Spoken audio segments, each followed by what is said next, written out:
December 7th, 1944. A snow-covered field 3 kilometers east of Bastogne, Belgium, Oberleutnant Klaus Müller of the 2nd Panzer Division watched as his recovery crew dragged the abandoned American tank into their makeshift assembly area. The M4A1 Sherman bore the tactical markings of the 10th Armored Division, its 76mm gun barrel still pointing defiantly westward, where its crew had abandoned it during the previous day's chaotic retreat. What separated this particular Sherman from the dozens of American tanks already littering the Ardennes battlefield was its completeness. No fire damage, no catastrophic penetration. The crew had simply run, leaving behind not just their vehicle but their ammunition, personal effects, and something German tankers had been desperately trying to examine intact for months, a working example of the American 76mm gun system and its ammunition. Müller had specific orders from division headquarters. Do not destroy this tank. Do not fire into it. Recover it intact for immediate technical examination. German intelligence had received troubling reports throughout the autumn about improved American anti-tank performance, and this pristine captured vehicle represented an opportunity to understand exactly what American industry had developed and whether German armor superiority remained as absolute as Panzer crews had been trained to believe. The mathematics of that belief were about to be tested against physical evidence that would shatter German confidence in their most fundamental tactical assumption, that Panther and Tiger frontal armor provided absolute protection against American tank guns at combat ranges. The German army had entered the Ardennes offensive on December 16, 1944, with carefully calculated confidence. The operation, later known to Americans as the Battle of the Bulge, represented Germany's last major offensive capability in the West. Adolf Hitler himself had insisted on the attack, gambling that a decisive blow against American forces would split the Allied coalition and force a negotiated settlement. German planners had assembled substantial armored forces for this offensive. The 5th Panzer Army under General Hasso von Manteuffel and the 6th Panzer Army under Joseph Dietrich fielded hundreds of tanks, including large numbers of Panthers and a significant concentration of Tiger tanks. German intelligence assessments emphasized American weaknesses. The Ardennes sector was lightly held by inexperienced divisions or units recovering from recent combat. American forces were dispersed across a broad front with inadequate reserves immediately available. Winter weather would ground Allied air superiority, negating one of America's most decisive advantages. Most critically for German tank crews, American armor remained technically inferior. The standard American medium tank, the M4 Sherman, had proven incapable of penetrating Panther frontal armor with its original 75mm gun. Even the newer 76mm gun, now equipping an increasing percentage of Sherman tanks, had demonstrated limited effectiveness against the Panther's sloped 80mm glacis plate and curved 100mm gun mantlet. If you're enjoying this deep dive into the story, hit the subscribe button and let us know in the comments from where in the world you are watching from today. German doctrine built upon this armor advantage had crystallized into fundamental tactical principles. Panther tanks engaging American Shermans needed only to keep their frontal armor toward the enemy. At ranges beyond 400 meters, Panthers were effectively invulnerable to American tank fire, while their own high-velocity 75mm guns could destroy Shermans at ranges exceeding 2,000 meters. This 4-to-1 advantage in effective engagement range translated directly into tactical dominance that German commanders exploited ruthlessly. Training for Panther crews emphasized this invulnerability. Instructors at German tank schools explicitly taught that American tank guns could not penetrate Panther frontal armor at normal combat ranges. Crews learned to advance confidently, trusting their armor protection while focusing on accurate gunnery to exploit their superior range advantage. This psychological confidence was itself a weapon, enabling aggressive tactics that exploited American hesitation and fear of German armor. The 2nd Panzer Division, Müller's unit, had participated in the initial breakthrough operations with considerable success. American defensive positions along the Aar River had been overrun. Columns of prisoners, abandoned equipment, and destroyed vehicles marked the rapid German advance westward toward the Meuse River. By December 7th, forward elements had penetrated nearly 60 kilometers into American-held territory, creating a massive bulge in Allied lines that gave the battle its eventual name. But the offensive had encountered unexpected difficulties. American resistance, initially disorganized, was stiffening. The 101st Airborne Division had been rushed to Bastogne and was transforming that critical road junction into an impregnable fortress. Fuel shortages, far worse than German planning had anticipated, were immobilizing Panzer divisions that had expected to capture American fuel dumps. Most troubling for tank crews, American armor was fighting back with unexpected effectiveness. Reports filtering back to division headquarters throughout late December described disturbing incidents. Panthers were being penetrated frontally at ranges where this should have been impossible. Sherman tanks were achieving kills that violated everything German crews understood about armor protection and penetration mathematics. Some reports claimed American Shermans were using new, more powerful guns. Others suggested British 17-pounder Firefly tanks had been secretly transferred to American units. The truth that American ammunition had been dramatically improved through metallurgical innovation was not yet understood. The captured Sherman discovered on December 7th represented an opportunity to resolve these questions through direct examination. Müller's recovery team had been specifically assembled for this mission. They included a mechanical engineer from division maintenance, an ordnance specialist familiar with Allied weapons, and 2 experienced Panther commanders who could evaluate the American tank from an operational perspective. The team approached the abandoned Sherman cautiously, aware that American forces sometimes booby-trapped disabled vehicles. But careful inspection revealed no explosive devices. The crew had abandoned this tank in panic, not as a deliberate trap. The exterior examination revealed a vehicle in excellent mechanical condition. No track damage, no visible mechanical failures. The engine compartment showed no signs of fire or catastrophic breakdown. The abandonment had been purely tactical, driven by combat circumstances rather than mechanical failure. This observation itself carried significance. German tankers were intimately familiar with mechanical breakdowns that forced vehicle abandonment. Panthers required frequent maintenance. Transmissions failed, final drives broke, engines overheated. A tank that crews abandoned voluntarily, rather than due to mechanical failure, represented the kind of reliability German equipment seldom achieved under combat conditions. The turret traverse mechanism operated smoothly when tested manually. German crews accustomed to electrical or hydraulic traverse systems that frequently failed were impressed by the simple, robust mechanical design. The gun mantlet showed wear consistent with regular use but no damage. The 76mm M1 gun barrel extended nearly 5 meters from the turret front, noticeably longer than the barrel on 75mm Shermans the team had previously examined. Opening the turret hatches revealed the interior arrangement. The German ordnance specialist immediately began photographing and documenting everything visible. The gun breech mechanism differed from earlier Sherman variants. The recoil system incorporated improvements over the original 75mm design. The turret basket arrangement provided adequate working space for the 3-man turret crew, though cramped compared to Panther standards. The ammunition storage drew immediate, intense attention. The ready racks beside the gun contained 21 rounds of 76mm ammunition, a mixture of different projectile types distinguishable by their markings and appearance. The team carefully removed each round, documenting lot numbers, dates of manufacture, and projectile type markings stenciled on each shell casing. Most rounds were standard M62 armor-piercing capped projectiles, the type German intelligence had thoroughly analyzed from previous captures. These steel-cored rounds posed a limited threat to Panther armor, capable of penetrating the side armor at close range, but largely ineffective against frontal protection. 7 rounds bore different markings.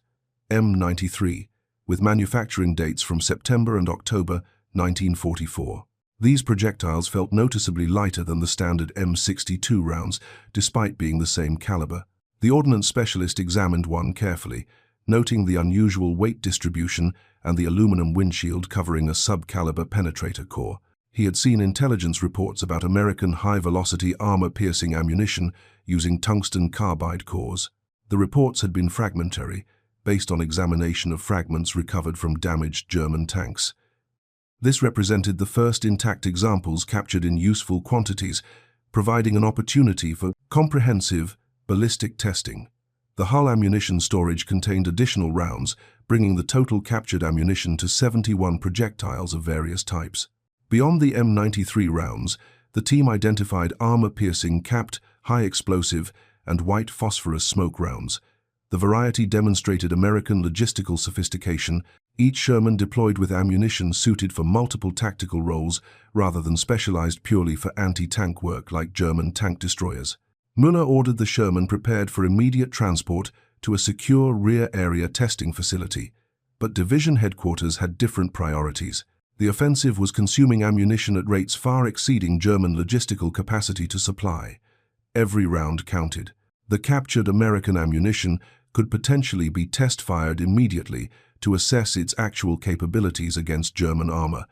A practical field test would provide answers faster than waiting for formal ballistic examination at a distant proving ground.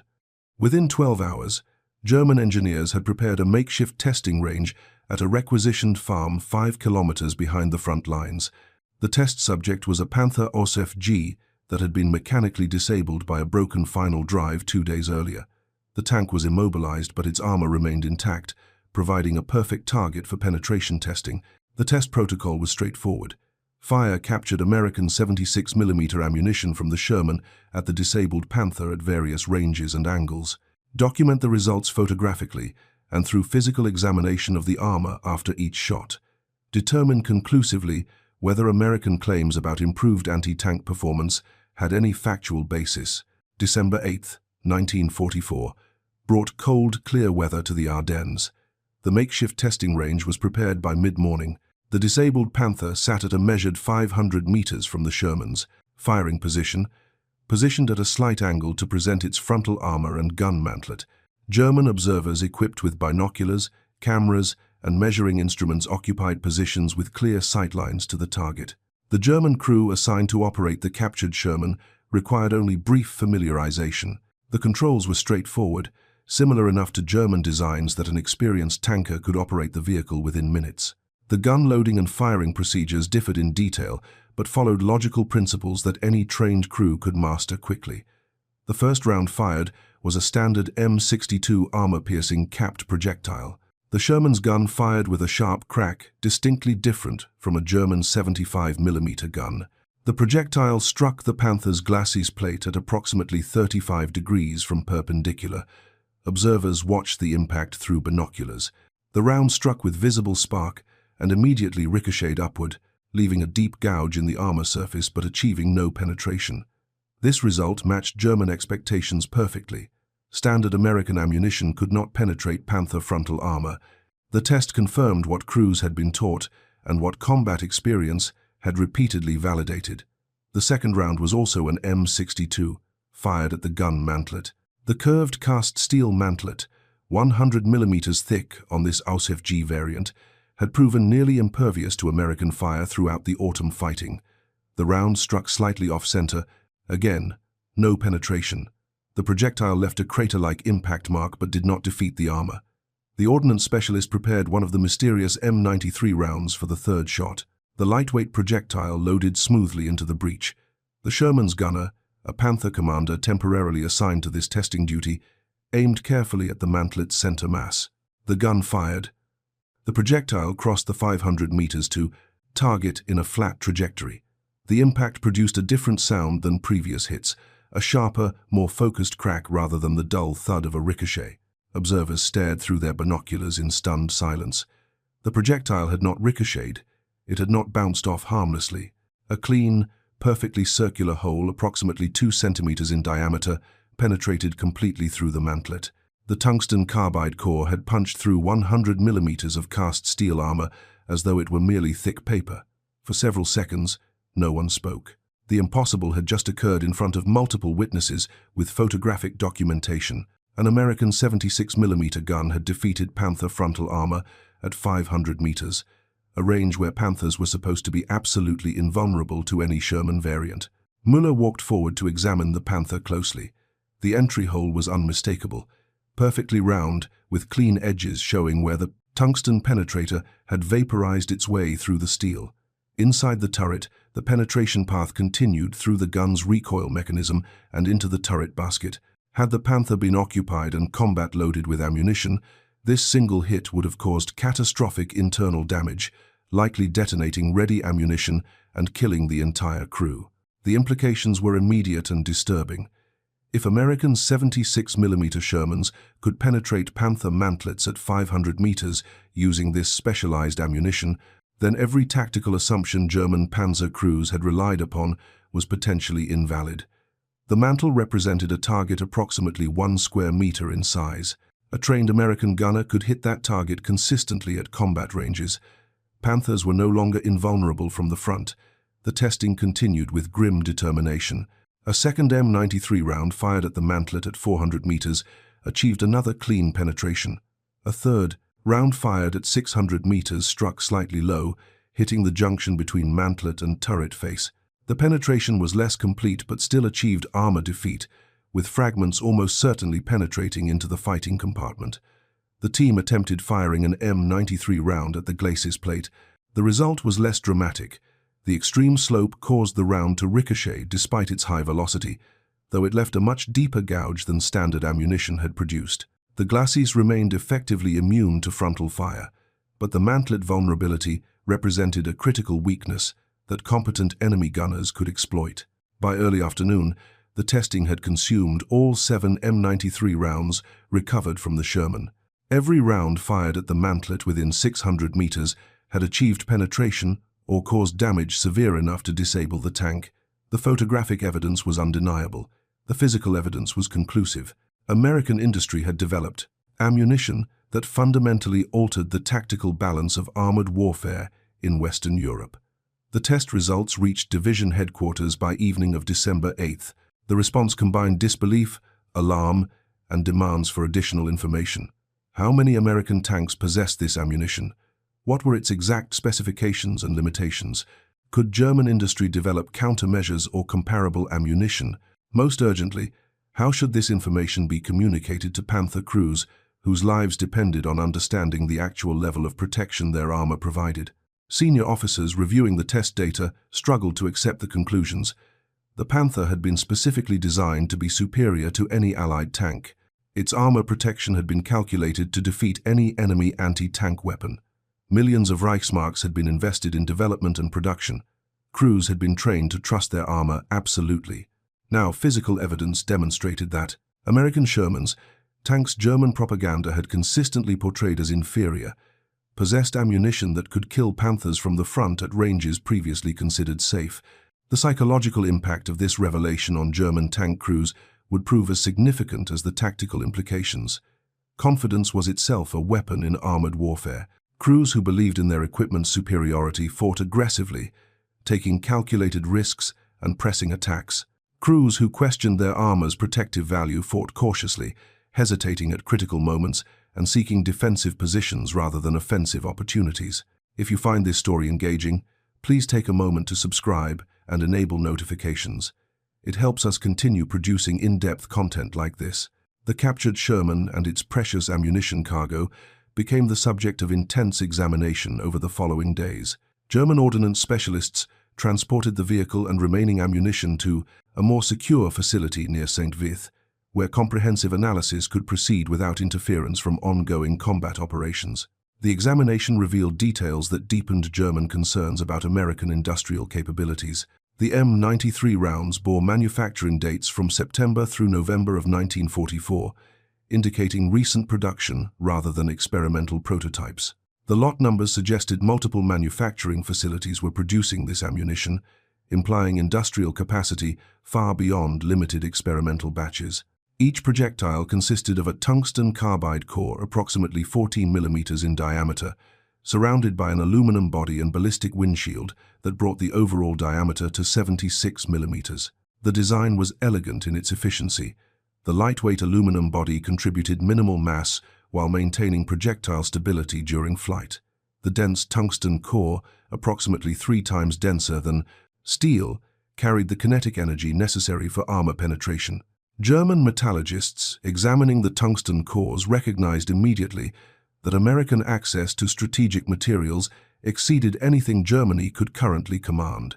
Tungsten supplies for the Reich came primarily from Portugal and occupied territories, with both sources severely constrained by late 1944. American access to Chinese tungsten through wartime trade agreements provided resources Germany simply could not match. The manufacturing quality of the projectiles impressed German engineers, despite their awareness of the threat these rounds represented. Precision tolerances, consistent quality across multiple examples, and sophisticated metallurgical work demonstrated industrial capabilities that German factories, increasingly damaged by strategic bombing and starved of skilled labor, could no longer reliably achieve. One ordnance officer, examining the manufacturing stamps on recovered shell casings, noted in his report that American industrial processes appeared to maintain peacetime quality standards despite being at war for 3 years. German ammunition production had progressively deteriorated as skilled workers were conscripted, factories were bombed, and slave labor increasingly replaced trained technicians. The strategic implications extended beyond immediate tactical concerns. If American industry could develop, test, and deploy improved ammunition in response to battlefield feedback within months, then German technical advantages would continue eroding regardless of theoretical superiority in initial design. American industrial flexibility and resource access created a dynamic advantage that German planning had consistently underestimated. Intelligence officers analyzing the captured ammunition in conjunction with broader operational reports began identifying patterns that suggested wider distribution than initially feared. American tank units across multiple sectors were reporting improved anti-tank performance beginning in late summer 1944. The Battle of Arcourt in September had seen American Shermans achieving unexpectedly favorable kill ratios against German armor. Reports from Italy described similar incidents where Panthers had been penetrated frontally under circumstances that should have been impossible with standard American ammunition. These disparate reports, previously dismissed as exaggerations or misidentifications, now coalesced into a coherent pattern. American 76mm Shermans equipped with HVAP ammunition represented a legitimate threat to Panther frontal armor within effective engagement ranges of approximately 800 meters. This remained less than the Panther's effective range against Shermans, but it eliminated the zone of absolute invulnerability German tactics depended upon. The question of how to communicate this threat to German tank crews without destroying morale created significant command challenges. Panzer crews had been explicitly trained that their frontal armor provided complete protection against American tank fire. This belief formed the psychological foundation for aggressive tactics that German doctrine demanded. Revealing that this protection was conditional rather than absolute, risked paralyzing crews with fear. Senior commanders debated approaches throughout mid-December as the Ardennes offensive continued consuming German armored strength at unsustainable rates. Some argued for complete transparency, providing crews with accurate threat assessments and tactical guidance for minimizing vulnerability. Others advocated for limited disclosure, perhaps attributing Panther's losses to specialized American tank destroyers rather than standard Sherman tanks to preserve crew confidence. The compromise solution attempted to split this difference. Official guidance issued to Panther crews in late December acknowledged that some American tanks possessed improved ammunition of unspecified capability.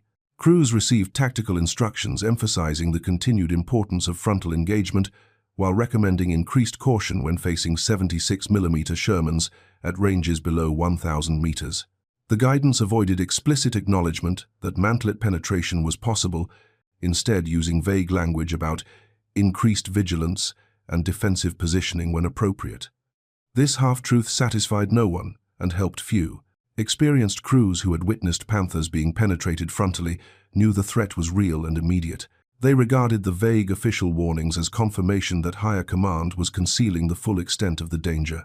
Inexperienced crews, lacking combat reference points, remained confused about what specifically had changed and how they should modify their tactics. The psychological impact manifested in observable behavioral changes across German armored units during the final weeks of December 1944. Panther crews became noticeably more cautious when engaging American armor. Commanders who previously would have advanced aggressively now sought hull-down positions that minimized exposure. Engagement ranges increased as crews attempted to exploit their range advantage while remaining outside the effective range of American tungsten ammunition. These tactical modifications, individually rational, collectively undermined German offensive operations. Armored warfare requires aggressive movement and calculated risk-taking. Tanks that remain in defensive positions cede initiative to the enemy. American forces, recognizing that German armor was fighting more cautiously, exploited this hesitation through combined arms tactics that had proven increasingly effective throughout the autumn. American artillery, directed by forward observers, could suppress German defensive positions with high explosive fire that damaged optics, destroyed tracks, and killed exposed crew members without needing to penetrate armor. American infantry, equipped with bazookas and supported by tank destroyers, could maneuver against German positions whose mobility had been constrained by tactical caution. American air power, when weather-permitted operations, devastated German armor concentrated on approach roads. The Panther's technical superiority, already constrained by mechanical unreliability and fuel shortages, became further degraded by crews who no longer fully trusted their armor protection. A weapon system designed for offensive operations was being employed defensively by crews aware that their supposed invulnerability had been compromised. First Lieutenant David Bradley of the 4th Armored Division, participating in the relief of Bastogne in late December, noted in letters written shortly after the battle that German tanks seemed less aggressive than during earlier engagements. His Sherman company, equipped with 76mm guns and a limited supply of HVAP ammunition, engaged Panthers on multiple occasions during the approach to Bastogne. Bradley observed that German tanks frequently withdrew after initial contact rather than pressing engagements, a behavioral change he attributed to "Jerry finally figuring out our new ammo can hurt them." Bradley's interpretation, though informal and based on limited tactical perspective, aligned with broader patterns observed across multiple American units. German armored forces that had fought with aggressive confidence during the initial breakthrough were now fighting cautiously, defending rather than attacking, conserving vehicles rather than risking them in decisive engagement. The Battle of Bastogne itself demonstrated how tactical psychology influenced operational outcomes. German forces surrounding the 101st Airborne Division possessed overwhelming armored superiority on paper. Panthers and Tigers could have potentially overwhelmed American defensive positions through concentrated assault, but German commanders, increasingly aware of their tanks' vulnerabilities and constrained by fuel shortages, employed their armor conservatively. American defenders, though desperately short of anti-tank weapons and ammunition, maintained defensive integrity, partly because German armor never committed to the kind of massive, coordinated assault that might have broken the perimeter. The psychological deterrent effect of American anti-tank capabilities, enhanced by the knowledge that even Shermans could now threaten German armor, influenced German tactical decision-making throughout the battle. When the weather cleared on December 23rd and American air power returned to the battlefield, German armored forces suffered catastrophic losses. P-47 Thunderbolts and P-51 Mustangs, equipped with rockets and bombs, destroyed German tanks immobilized by fuel shortages or damaged by earlier fighting. The combination of American air superiority, improved anti-tank ammunition, and German tactical caution transformed what Hitler had intended as a decisive offensive into a defensive disaster. By early January 1945, the Ardennes offensive had collapsed completely. German forces retreated eastward, abandoning hundreds of vehicles disabled by mechanical failure, destroyed by American fire, or simply immobilized by complete fuel exhaustion. The offensive had consumed Germany's last strategic reserves of armor and fuel for minimal operational gain. The window during which German technical superiority in tank design might have influenced outcomes had closed permanently. The captured Sherman that had triggered this crisis of confidence remained in German possession through late December. Engineers continued analyzing its systems, documenting construction techniques, and examining ammunition performance. The reports they generated, meticulously detailed and photographically documented, represented some of the last comprehensive German technical intelligence on Allied equipment. These documents, recovered after the war, provided historians with remarkable insights into German perspectives on American industrial capabilities. The ordnance specialists conducting the examination recognized clearly that American automotive engineering, ammunition, metallurgy, and manufacturing quality exceeded German capabilities in multiple critical areas, despite Germany's theoretical advantages in scientific knowledge and technical education. One report, dated December 20th and signed by Hauptmann Dieter Scholz of the Wehrmacht Weapons Office, noted with clinical precision that American tungsten carbide ammunition represented a technically mature design, manufactured to consistent quality standards that German industry in its current state cannot replicate. Scholz's assessment continued with observations about American industrial depth.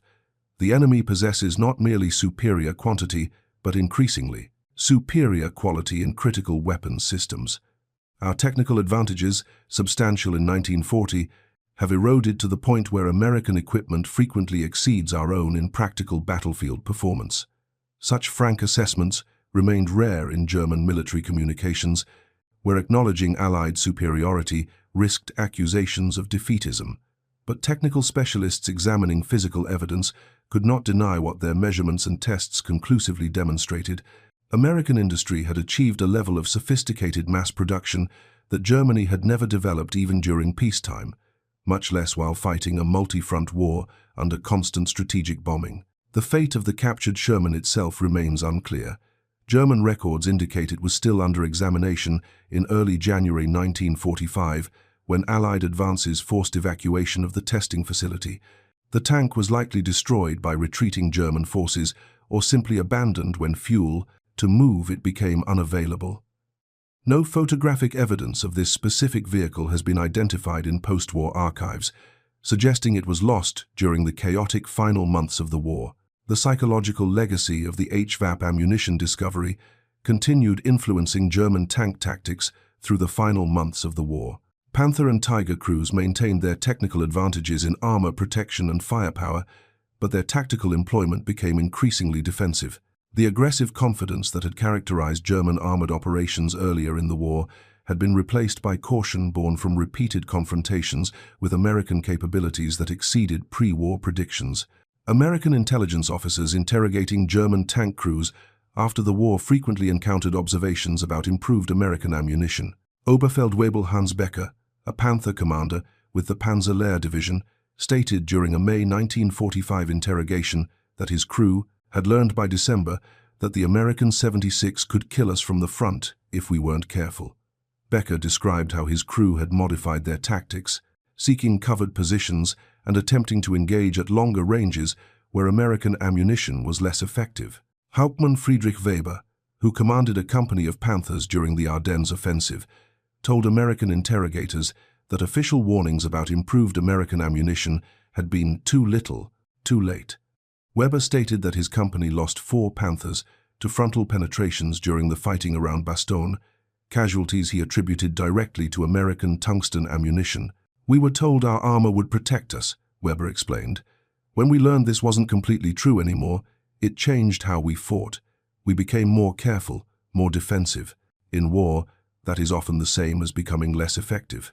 These testimonies, collected from dozens of German tank veterans, revealed how, dramatically, the psychological balance of armored warfare had shifted by late 1944. German crews no longer enjoyed the comfortable confidence that had characterized their operations during earlier periods when technical superiority was unambiguous. American crews, while still respecting German armor, fought with increasing confidence based on improved equipment and hard-won tactical expertise. The development and deployment of HVAP ammunition represented more than a narrow technical achievement in metallurgy and ballistics. It demonstrated American industrial capacity to identify battlefield problems, develop solutions, implement production, and deploy improved weapons within months. This cycle of continuous improvement, enabled by vast industrial resources and efficient organizational processes, proved impossible for Germany to match. German industry in 1944 and 45 struggled merely to maintain existing production rates as factories were bombed, raw materials became scarce, and transportation networks collapsed. Developing new ammunition types, retooling production facilities, and implementing quality improvements required industrial capacity and material resources Germany no longer possessed. The strategic initiative in weapons development had passed decisively to the Allies. The story of German reactions to captured HVAP ammunition illuminates broader patterns about technological competition in modern warfare. Technical superiority in weapons design matters significantly and provides real advantages.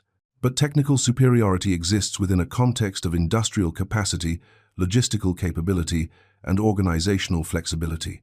Germany achieved remarkable technical sophistication in many weapon systems, but could not sustain that advantage against enemies with superior industrial depth and more efficient production processes.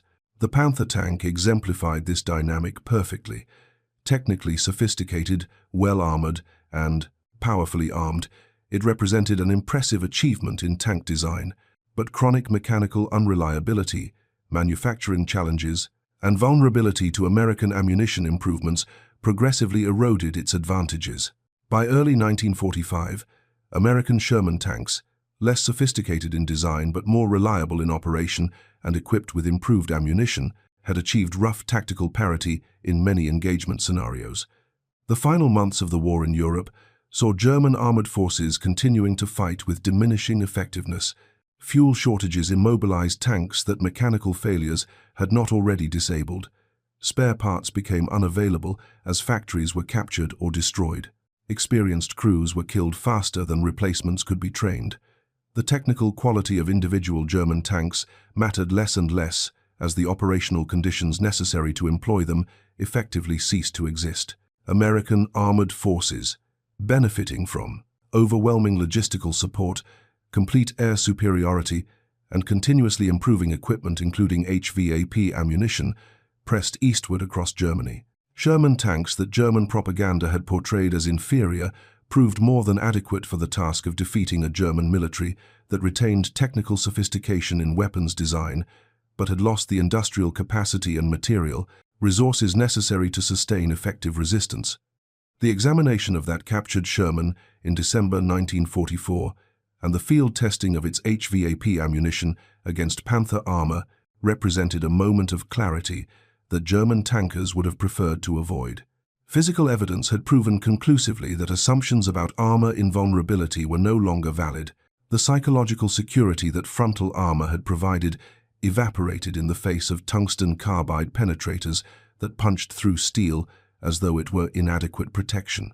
For American tankers, the gradual distribution of HVAP ammunition through late 1944 and early 1945 provided a tangible boost to confidence and tactical capability. The ammunition remained scarce throughout the war, never available in quantities that commanders desired. But even limited availability meant that Sherman crews possessed a tool that offered reasonable chances of defeating German heavy armor under favorable circumstances. This psychological shift from helplessness to capability transformed how American tank crews approached engagements with German armor.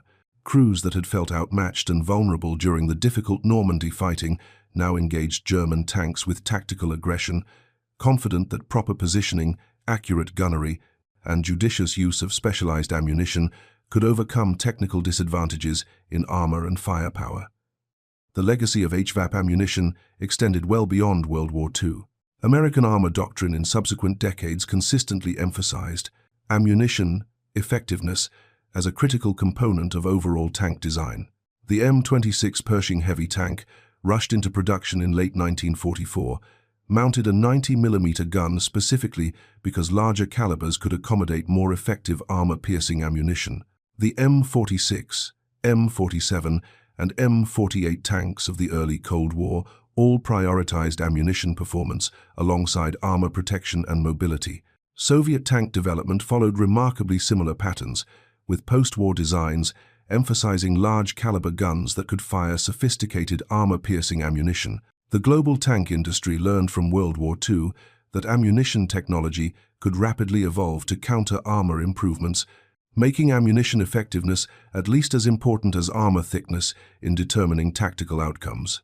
Modern armor-piercing ammunition, whether American M829 series depleted uranium penetrators or Russian 3BM series tungsten alloy penetrators, traces its conceptual lineage directly to World War II HVAP rounds. The underlying principle remains constant across 8 decades. Concentrate maximum kinetic energy into the smallest, densest, hardest penetrator possible, delivered at the highest achievable velocity. The physics of armor penetration established during World War II continues governing ammunition design today.